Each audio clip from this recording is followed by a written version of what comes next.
Pyramid ஆன்மீக மன்ற இயக்கம் மற்றும் PMC தமிழ் வழங்கும் பிரம்மஸ்ரீ பத்ரிஜியின் தெய்வீக வழிகாட்டுதலுடன் கரூர் தியான மகா யக்ஞம் வரும் செப்டம்பர் 5, 6, 7ஆம் தேதிகளில் நடைபெற உள்ளது. தியானம் நடைபெறும் இடம் சின்ன கொங்கு திருமண மண்டபம், கரூர். மேலும் விவரங்களுக்கு இங்கு கொடுக்கப்பட்டுள்ள எண்ணை தொடர்பு கொள்ளவும். அனுமதி இலவசம். அனைவரையும் அன்புடன் கரூர் தியான மகா யக்ஞத்திற்கு அழைக்கிறோம். இறப்பு என்றது அது ஒரு மாற்றம் மட்டும்தான். ஸோ ஒரு இடத்திலேருந்து ஒரு இடத்துக்கு நாம மாறிட்டு இருக்கிறோம். ஒரு டிரான்சிஷன். நமக்கு இன்னும் மேல் லோகங்கள்ல கூட நிறைய வேலைகள் இருக்கு, நிறைய வாழ்க்கையும் இருக்கு அப்படின்னு இத்தனை புரிதல்கள் நமக்கு வரும். அதனால ஸோ இது இப்போ ஒவ்வொருத்தரும் ஏதோ ஒரு நாள் இறக்க வேண்டிய வரும். அந்த டைம் வரும்போது நமக்கு எந்த ஒரு கடவுளும் நம்மளை காப்பாற்ற முடியாது, எந்த ஒரு விஞ்ஞானமும் நமக்கு காப்பாற்ற முடியாது. அதனால எல்லாருமே அதை புரிஞ்சுட்டு வாழணும். இந்த மொமெண்ட்ல, இந்த நிகழ்காலத்துல எப்படி ஹாப்பியா வாழணும் என்றது நம்ம யோசிப்போம். ஏன்னா வாழ்க்கை என்றது அன்பிரடிக்டபிள். இறந்த பிறகு நமக்கு நிறைய கேள்விகள் வரும். நீ போன விஷயம் நீ ஒழுங்கா கத்துக்கிட்டு வந்தியா அப்படின்னு கேள்வி கேட்பாங்க மேல.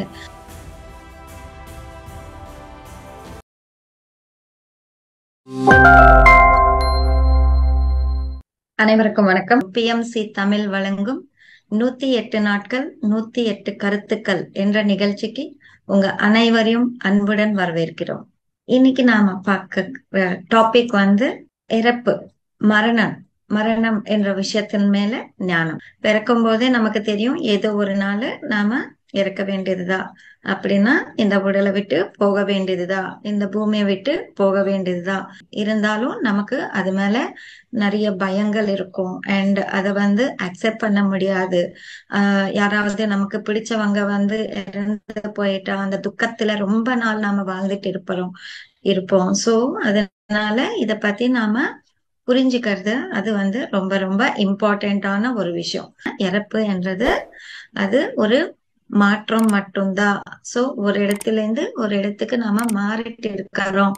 ஒரு டிரான்சிஷன். அப்படின்னா இப்ப நாம இந்தியால இருக்கிறோம், திடீர்னு நாம அமெரிக்கால ஜாப் கிடைச்சிருக்கு, இல்ல டூர் போகணும், இல்ல அந்த மாதிரி இந்த இடத்துல இருந்து இன்னொரு இடத்துக்கு போயிட்டு இருக்கிற ஒரு மாற்றம் மட்டும்தான். இது ஒரு முற்றுப்புள்ளி கிடையாது. இது நாம் உடல் இல்லை ஆன்மா அப்படின்னு தெரிஞ்சுக்கிறது தான் ஆன்மீகம். நமக்கு இதுவும் புரியும். உடலுக்கு மட்டும்தான் இறப்பு, ஆன்மாக்கு கிடையாது.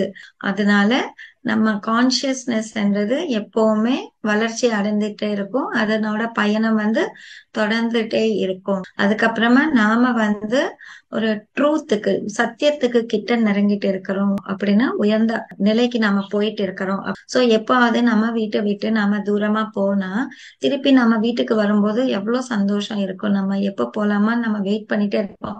அப்ப நம்ம வீட்டுக்கு நம்ம வந்தாச்சு அப்படின்னு எப்படி நாம நினைப்போமோ அது போல ஆன்மா கூட அது திருப்பி தான் எங்கிருந்து வந்ததோ அந்த இடத்துக்கு போகும்போது அது ரொம்பவே சந்தோஷப்படும், ரொம்பவே காத்துட்டு இருக்கும். அதனால அந்த ஒரு புரிதல் நமக்கு கிடைக்கும். அதுவும் இல்லாம ஜனன மரணம் இந்த சைக்கிள் நாம வெளிப்பட்டு போற ஒரு வாய்ப்பு கூட அது இருக்கும். சோ அந்த வாய்ப்புக்கு எல்லாருமே ஹாப்பியா தான் ஃபீல் பண்ணுவாங்களே தவிர யாருமே வருத்தப்பட மாட்டாங்க. அதுக்கப்புறமா நம்ம தேவைப்பட்டா திருப்பி நாம பிறப்போம், புது உடலோட பிறப்போம். அப்போ இன்னும் புதுசா நாம நிறைய வேலைகள் பண்ணலாம், நிறைய கத்துக்கலாம். இந்த உடல் இனிமே நமக்கு உதவாது கத்துக்கிறதுக்கு அப்படின்னு ஒரு புரிதல் நமக்கு இருக்கும்.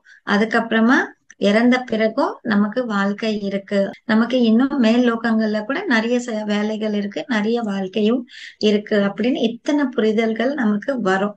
இந்த இறப்பு என்றது ஒரு ஃபைனல் கட்டன் கிடையாது, இது முடிவு கிடையாது. நம்ம இன்னும் ஒரு கிராண்ட் சைக்கிள், அப்படின்னா ஒரு பெரிய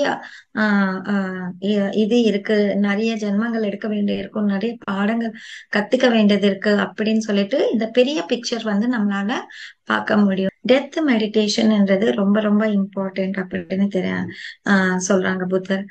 மனிதர்கள் எல்லாமே இறப்பு என்றதுக்கு பயப்படுவாங்க. பட் அது ஒரே ஒரு வாட்டி தான் வரும். நமக்கு வாழ்க்கையில ஒரே ஒரு வாட்டி தான் வரப்போகுது. சோ நமக்கு எப்ப இந்த வாழ்க்கை நிரந்தரமானது கிடையாது அப்படின்னு ஒரு புரிதல் வருமோ, அதே போல அப்போதான் நாம சரியான வாழ்க்கை வாழ முடியும். சோ அதனால குழந்தை வயசுலயே இறப்பின் முக்கியத்துவத்தை பத்தி அந்த இந்த வாழ்வின் முக்கியத்துவ பத்தி குழந்தைங்களுக்கு சொல்லணும். இறப்ப பத்தி கூட குழந்தையா இருக்கும் போதே சொல்லி கொடுக்கணும். அதனால எந்த நிமிஷமாவது இறப்பு என்றது வரலாம். அதனால நம்ம ஒரு நிமிஷம் கூட வேஸ்ட் பண்ணக்கூடாது. நம்ம வாழ்க்கை ரொம்ப ரொம்ப வேல்யூபிள். அதனால நம்ம ஒவ்வொரு நிமிஷமும் விழிப்புணர்வோட வாழணும் என்ற ஞானம் சின்ன வயசுலயே கொடுக்கணும் அப்படின்ற சொல்லிட்டு இருக்காங்க புத்தர். ப்ரூஸ்லி என்ன சொல்றாரு? ஆர்ட் ஆஃப் டைங், இறப்பு என்றது ஒரு கலை அப்படின்னு சொல்றாங்க.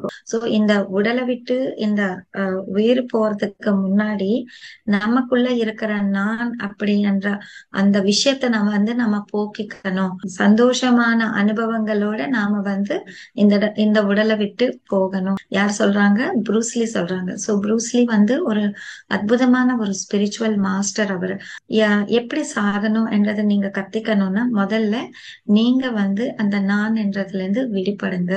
சோ அப்போ நமக்கு நாளை வரப்போற எந்த விஷயத்தை பத்தியும் நமக்கு எந்த கவலையும் இருக்காது. நம்ம இப்போ வாழ்றதுக்கு என்ன வேணும், ஹாப்பியா வாழ்றதுக்கு என்ன வேணும் அப்படின்ற ஒரு விஷயத்த பத்தி மட்டுமே யோசிச்சுட்டு இருப்போம். சோ அதனால நம்ம நாளை பத்தி நாம ரொம்ப கவலைப்பட மாட்டோம். அதுவே ஓஷோ என்ன சொல்றாங்க அப்படின்னு பாத்தீங்கன்னா, இறப்பு என்றது எப்படி நாம எக்ஸ்பீரியன்ஸ் பண்றோம் அப்படின்றது பொறுத்துதான் நம்ம வாழ்க்கை எவ்வளவு அழகா நம்ம வாழ்ந்திருக்கோம், அப்படி எவ்வளவு மீனிங்ஃபுல்லா நம்ம வாழ்ந்திருக்கோம் அப்படின்னு சொல்ல முடியும். அப்படின்னா சோ அந்த முடிவு என்றது எவ்வளவு ஹாப்பியா நாம அந்த உடலை விட்டு போறோமோ அவ்வளவு திருப்தியா நம்ம வாழ்ந்திருக்கோம், அவ்வளவு கம்ப்ளீட்டா நம்ம வாழ்ந்திருக்கோம் அப்படின்றது பொருள் அப்படின்னு ஓஷோ சொல்றாங்க. எப்போ நாம அந்த இறப்புக்கு பயப்படுறோம் அப்படின்னா, எப்ப நம்ம இன்னும் இதெல்லாம் நான் பண்ணிருக்கலாமே, இன்னும் இப்படி வாழ்ந்திருக்கலாமே, உங்களுக்கு அந்த சாகர டைம்ல இந்த கவலைகள் இருக்கும் போதுதான் நமக்கு இறப்பின் மேல அந்த வருத்தமோ துக்கமோ இருக்கும். இல்லைன்னா நீங்க கம்ப்ளீட்டா வாழ்ந்திருக்கோம் நம்ம வாழ்க்கை அப்படின்னு சொல்லும் போது நாம ரொம்ப ஹாப்பியா அக்செப்ட் பண்ணி டெத் எப்போ வந்தாலும் நான் ரெடியா இருக்கேன்னு அக்செப்ட் பண்ணி நாம உடலை விட முடியும் அப்படின்னு சொல்லிட்டு சொல்றாங்க. சோ ஹாரிசன் அப்படின்றவங்க ஆர்ட் ஆஃப் டைங் அப்படின்ற ஒரு புக் எழுதியிருக்காங்க. அந்த புக்ல அவங்க என்ன சொல்லிருக்காங்கன்னா, இந்த இறப்புன்றது நமக்கு மிகப்பெரிய ஒரு வாய்ப்பு. சோ அது ஏன் அப்படி சொல்றாங்க அப்படின்னா, உலகத்துல நாம வாழ்ந்த ஒவ்வொரு நொடியுமே நாம ஹாப்பியாக வாழ்ந்திருப்போம். சோ எப்போ அந்த இறப்பு என்ற நொடி வருமோ நமக்கு அப்போ புரியும், எத்தனை பூஜைகள் செஞ்சாலும் அந்த விஞ்ஞானத்தை தெரிஞ்சிருந்தாலும் இந்த இறப்பு என்றது யாராலையும் நிறுத்த முடியாது அப்படின்ற ஒரு பெரிய புரிதல் நமக்கு புரியும். அப்ப ஒவ்வொருத்தரும் ஏதோ ஒரு நாள் இறக்க வேண்டிய வரும். அந்த டைம் வரும்போது நமக்கு எந்த ஒரு கடவுளும் நம்மளை காப்பாற்ற முடியாது, எந்த ஒரு விஞ்ஞானமும் நமக்கு காப்பாற்ற முடியாது. எல்லாருமே அதை புரிஞ்சுட்டு வாழணும். இந்த வாழ்க்கை நிலையானது கிடையாது. ஆனா இறப்பு என்றது கண்டிப்பா வந்தே ஆகும். சோ அதனால நம்ம எல்லாமே இந்த மொமெண்ட்ல, இந்த நிகழ்காலத்துல எப்படி ஹாப்பியா வாழணும் என்றது நம்ம யோசிப்போம். ஏன்னா வாழ்க்கை என்றது அன்பிரடிக்டபிள். மைண்ட்ஃபுல்லா இருக்கணும். நம்ம வாழ்க்கையில ஒவ்வொரு நிமிஷமா நம்ம மைண்ட்ஃபுல்லா வாழணும் என்ற ஒரு ஞானம் கிடைக்கும்.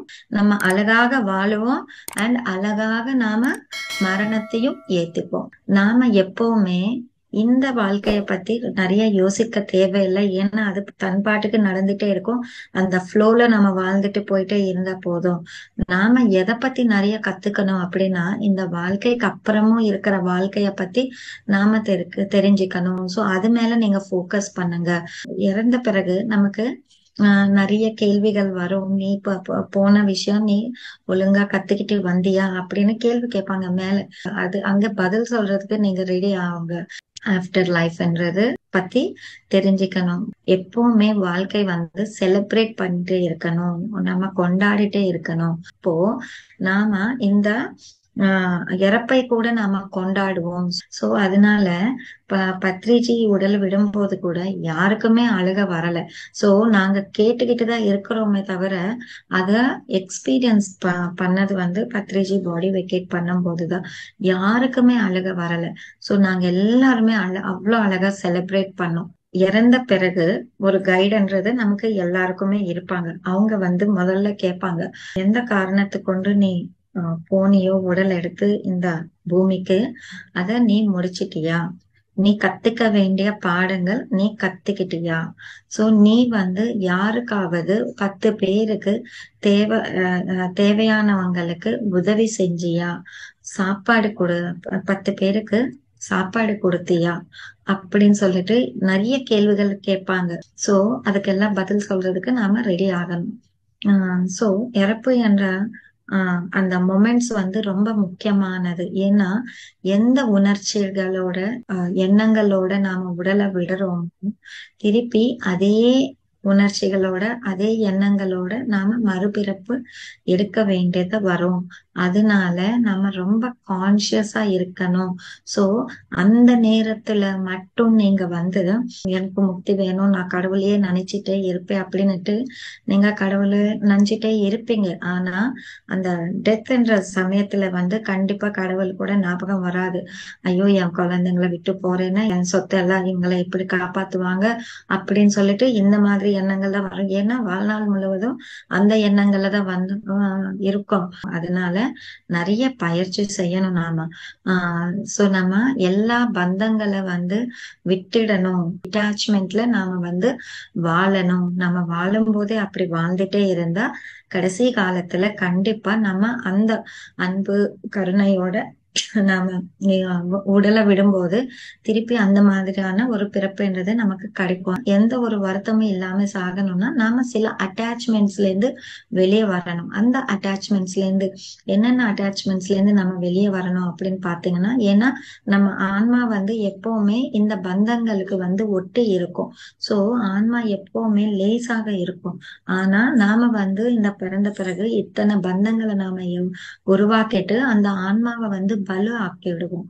சோ அப்ப ஆன்மா வந்து ஃப்ரீயா போக முடியாது. அதனால இந்த அட்டாச்மெண்ட்ஸ் எல்லாம் ஒன்னொன்னா விடணும்.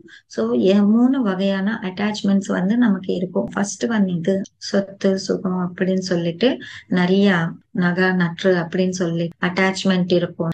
நம்ம கிட்ட இருந்து பிடுங்கிடுவாங்களோ அப்படின்னு சொல்லிட்டு அந்த பயத்திலேயே வாழ்ந்துட்டே இருப்போம். நாம எப்பவுமே சேவை மனப்பான்மையோட இருக்கும் போது இந்த பந்தத்துல இருந்து நாம வெளியே வரலாம். அடுத்தது என்ன அப்படின்னு பாத்தீங்கன்னா பவர் அண்ட் பிரஸ்டேஜ். ஸோ இதுக்காக வந்து நிறைய பேர் வந்து தன்னோட ரிலேஷன்ஸ் எல்லாம் தூரமாக்கிட்டே இருப்பாங்க. அதனால நாம என்ன செய்யணும், எல்லாருமே சமமா பாக்குற ஒரு தன்மை வரும். சோ அதனால அந்த ஒரு இது அட்டாச்மெண்ட்ல இருந்து நாம வெளியே வரணும். கடைசியான ஒரு அட்டாச்மெண்ட் ரொம்ப ட்ரிக்கியான ஒரு அட்டாச்மெண்ட் அது. அந்த பந்தம் அதுல இருந்து நம்ம சீக்கிரமா வெளியே வரவே முடியாது. நாமளா வந்தா கூட யாரோ ஒருத்தர் புடிச்சு உள்ள போட்டுட்டே இருப்பாங்க. அது என்ன அப்படின்னு பாத்தீங்கன்னா நம்ம சுத்தி இருக்கிற மனிதர்கள் ரிலேஷன்ஷிப்ஸ்ல இருக்க மாட்டிக்கிட்டு நம்ம தொங்கிட்டே இருப்போம். ஒண்ணு அன்பாவது இருக்கும், இல்லைன்னா வெறுப்பாவது இருக்கும். எது ஒரு இது இருந்தாலும் அது வந்து ஒரு அட்டாச்மெண்ட் தான். நமக்கு தெரியாமலே யாரோ ஒருத்தருங்க வந்து நம்ம மேல ரொம்ப அன்பு காட்டுறோம்னு சொல்லிட்டு நம்மள திருப்பி அந்த பந்தத்துல இழுத்திட்டே இருப்பாங்க. சோ நம்ம ரொம்ப அவேர்னஸா இருக்கணும். சோ எல்லாருக்குள்ளயும் இருக்கணும், எல்லாரு கூடயே இருக்கணும். ஆனா வந்து அவங்களுக்கு அட்டாச் ஆகி இருக்கக்கூடாது. இந்த 3 அட்டாச்மெண்ட்ஸ்ல இருந்து நம்ம வெளியே வரும்போது நம்ம ரொம்ப ஃப்ரீ ஆயிடுவோம். சோ நமக்கு உள்ளுக்குள்ள ரொம்ப அமைதி இருக்கும். சோ நம்ம உணர்ச்சிகள் எல்லாம் ரொம்ப பேலன்ஸ்டா இருக்கும். அப்ப வந்து நமக்கு இந்த உடலை விட்டு போகும்போது, இல்ல நம்மளை விட்டு யாராவது ஒருத்தர் நம்ம ஃபேமிலி மெம்பர்ஸ் போனாலும் எந்த ஒரு பெயினும் இருக்காது, எந்த ஒரு வருத்தமும் இருக்காது. சோ நாம எல்லா பந்தங்கள்ல இருந்து விட்டு வெளியே வந்திருப்போம். ஏன்னா சரியான ஒரு புரிதல் நமக்கு இருக்கும். யாராவது ஒருத்தர் நம்மளை விட்டு போனாங்கன்னா நமக்கு ரொம்ப வருத்தமா இருக்கும். ஏன் அப்படின்னா அவங்க எங்க போறாங்கன்னு தெரியாது. அவங்க நம்ம கூட இல்லையேன்ற ஒரு வருத்தம். அதுக்கப்புறமா இன்னொரு வருத்தம் என்ன இருக்கும் அப்படின்னா, அவங்க உயிரோட இருக்கும்போது உன் எனக்கு உன் மேல ரொம்ப அன்பு இருக்குன்னு நம்ம சொல்லலையே அப்படின்னு நம்ம நிறைய பேர் ரெக்ரெட் பண்ணுவாங்க. அதனால இருக்கும்போதே அந்த அன்போட வாழுங்க. எல்லார் மேலயும் அன்பு காட்டுங்க. அவங்க போன பிறகு நீங்க நான் எனக்கு இவ்வளவு அன்பு இருக்கு அவங்க மேலன்னு சொல்றது பைத்தியக்காரத்தனம். அதை செய்யக்கூடாது.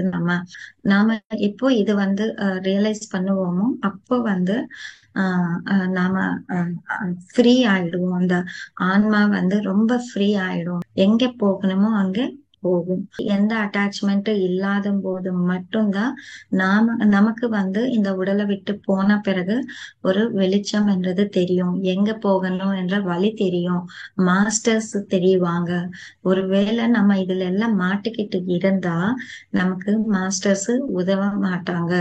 ஆன்மா அங்கங்கேயே சுத்திட்டே இருக்கும். அதுக்கு புரியவே புரியாது, நான் இறந்துட்டேன், இந்த உடல்ல திருப்பி என்னால போக முடியாதுன்னு. ஸ்பிரிச்சுவல் ரியாலிட்டி சீடி நீங்க பாத்தீங்கன்னா அதுல அவ்வளவு அழகா காட்டியிருப்பாங்க. யாராவது பார்க்கலன்னா அந்த வீடியோ பாருங்க. அது இதுல கூட இருக்கு, ஆன்லைன்ல கூட இருக்கு, தமிழ்லயும் இருக்கு. உங்களுக்கு எல்லாம் நல்லா புரியும். ஆன்மீக யதார்த்தம் அப்படின்ற தமிழ்ல இருக்கு அதே சீடி. சோ இந்த இறப்புக்கு நாம தெரிஞ்சுக்க வேண்டிய ஒரே ஒரு இது என்னன்னா, யாருமே தற்கொலை பண்ணிக்க கூடாது. அது மிகப்பெரிய பாவம். இந்த உடலுக்கு இந்த மனசுக்கு நிறைய கஷ்டம் இருக்கும். இருந்தாலும் ஃபேஸ் பண்ணி வாழணும். நடுவுல நாம முடிச்சுக்க கூடாது. அந்த மாதிரி நாம போகும்போது நம்ம திருப்பி இந்த பூமிக்கு வர்றதுக்கு எத்தனை காலம் ஆகுமோ தெரியாது. உடல் கிடைக்கவே கிடைக்காது நமக்கு. சோ ஆன்மா ரொம்ப தவிக்கும். அதனால நாம அந்த விஷயங்கள் எல்லாம் நாம செய்யக்கூடாது. இறப்புன்னு பத்தி ஞானத்தை நாம தெரிஞ்சுக்கிட்டோம். எப்பவுமே ஆன்மா ஒரு ஜென்மம் எடுத்து அடுத்த ஜென்மக்கு போகும்போது கண்டிப்பாக அது மேல் நோக்கிதான் போகுமே தவிர கீழ் நோக்கி போகாது. அதனால உயர்ந்த நிலைக்கு தான் போகும். அதனால நாம இப்போ நம்ம குழந்தைங்க அமெரிக்கால இருக்காங்கன்னு நினைச்சுக்கோங்களேன். நமக்கு போன புதுசுல கொஞ்சம் வருத்தம் இருக்கும். ஐயோ குழந்தைங்க கிட்ட இல்லையே, அவங்களுக்கு பிடிச்ச மாதிரிலாம் நம்ம செஞ்சு கொடுக்கலையே, அவங்க எப்படி இருப்பாங்களோ என்ற ஒரு கவலை இருக்கும். ஆனா அதுவே நினைச்சிட்டு வருஷக்கணக்கா நாம அழுதுட்டு இருக்க மாட்டோம். ஏன்னா எங்க விட அவங்க அங்க ஹாப்பியா வாழ்ந்துட்டு இருக்கிறாங்க, நல்ல வாழ்க்கை வாழ்ந்துட்டு இருக்கிறாங்க, நிறைய சம்பாதிக்கிறாங்க, சந்தோஷமா இருக்கிறாங்க அப்படின்ற விஷயம் நமக்கு தெரியும். அதனால சோ அதே போல ஆன்மா இந்த உடலை விட்டு போன பிறகு கூட இன்னும் ஆனந்தமா இருக்கும். இன்னும் உயர்ந்த லோகங்கள் பார்க்கும். அந்த லோகங்கள்ல இன்னும் அற்புதமா இருக்கும். அதனால நாம அதுக்காக கவலைப்பட வேண்டாம், பயப்பட வேண்டாம். ஆக்செப்ட் பண்ணலாம். எப்ப வந்தாலும் நான் ரெடி அப்படின்னு சொல்லலாம். சோ இன்னும் ஒரு மாஸ்டர் என்ன சொல்லுவாங்கன்னா, நாம எந்த நிமிஷம் நமக்கு வந்தாலும் நாம ரெடியா இருக்கிறோம் அப்படின்னு சொல்லணும். அது போல நாம வாழணும். சோ முழுமையாக வாழணும் அப்படின்னு சொல்லுவாங்க. சோ இது எல்லாமே ரொம்ப ரொம்ப இம்பார்ட்டன்ட். சோ ஒவ்வொரு நிமிடமுமே நாம முழுமையாக வாழணும், விழிப்புணர்வோட வாழணும், அன்போட வாழணும். இதெல்லாம் நாம கத்துக்கணும். சோ இதுக்கெல்லாம் தியானம்ன்றது நமக்கு வழி நடத்தும். அதனால நம்ம தியானம் செய்யலாம். Thank you masters.